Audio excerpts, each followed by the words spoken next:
Bharatiya Janata party की ओर से पूरे मध्य प्रदेश में प्रदेश के गृह, जेल एवं संसदीय कार्य मंत्री डॉक्टर नरोत्तम मिश्रा प्रमुख केंद्र बिंदु बनकर उभरे हैं।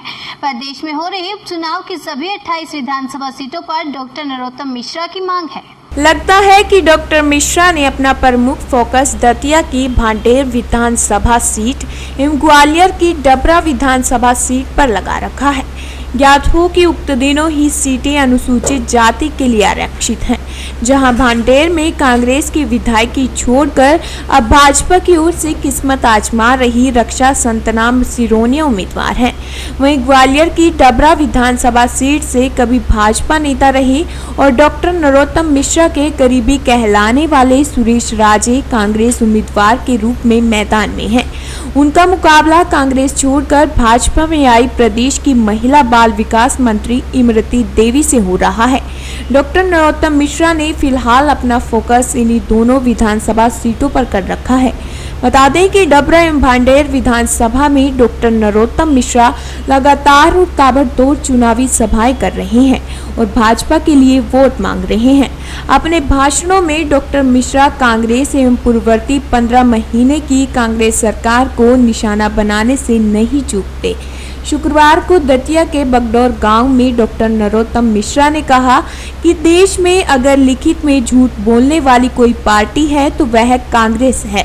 कांग्रेस ने अपने घोषणा पत्र में जो लिखित में वायदे किए थे वह उन्हीं वादों को पूरा नहीं कर सकी। फिर चाहे बेरोजगारों को दिए जाने वाला बेरोजगारी भत्ता, किसानों का कर्जा माफ करना एवं बेटियों को स्कूटी देने की घोषणा, एक भी वादा कांग्रेस ने पूरा नहीं किया।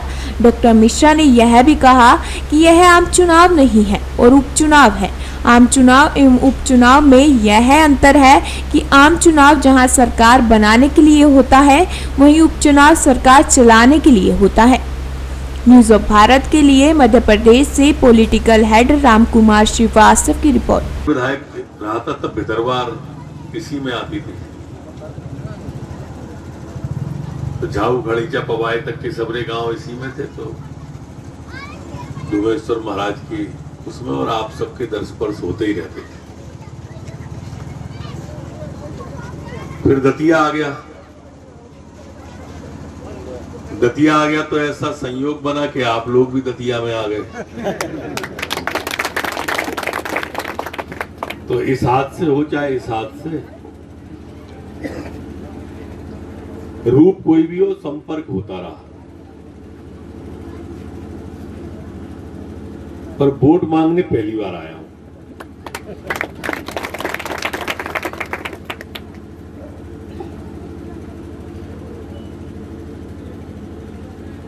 क्योंकि ये उपचुनाव है, आम चुनाव नहीं है।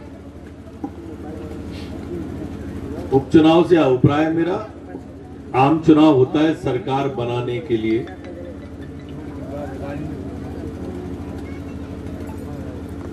तो सरकार तो बन गई है, दुबेश्वर महाराज की कृपा से हम मंत्री बन गए। अब तो सरकार चलाने के लिए चुनाव है।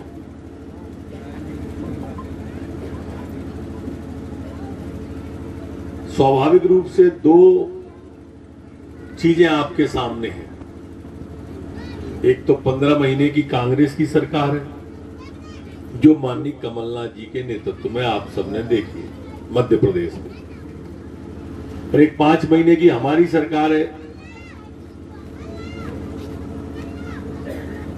उनकी सरकार जब आई थी और जीती थी कांग्रेस पार्टी, तो उन्होंने एक वादा गांव के बीच में जाके किया था कि अगर हमारी सरकार बनेगी तो हम 2 लाख रुपए तक का कर्जा किसान का 10 दिन में माफ करेंगे, और अगर 10 दिन में माफ नहीं कर पाए तो मुख्यमंत्री बदल देंगे। ऐसा कहा था कि आप लोग तो उनका दो, हाया ना को पता तो चले नहीं एकदम।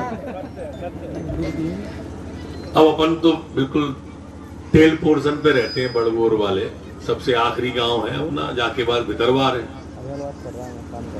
तो आप बताओ, किसी के खाते में 2 लाख रुपए आए क्या किसान के में? 1.5 लाख आए हो, 1 लाख आया हो, नोडूज मिला हो, कुछ भी नहीं मिला। इनने दूसरा अपने घोषणा पत्र में वादा किया था कि अगर हमारी सरकार बनेगी कांग्रेस की तो 4,000 रुपया महीना घर बैठे नौजवान को बेरोजगारी भत्ता देंगे। ऐसा कहा था क्या? हाँ या ना बताओ। मालूम है आपको?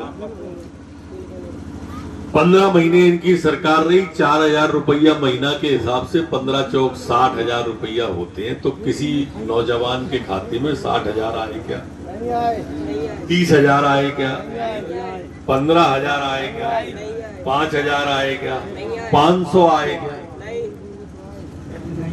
इनने कहा कि हम स्कूल जाने वाली बेटियों को स्कूटी देंगे, मोटरसाइकिल जैसी स्कूटी होती है। आसपास के किसी गांव में बेटी को पढ़ने वाली को स्कूटी मिली है क्या? लिखित में झूठ बोलने वाली पार्टी लिखित में अगर कोई है तो कांग्रेस पार्टी। इनने कही 10 दिन में कर्जा माफ नहीं करेंगे तो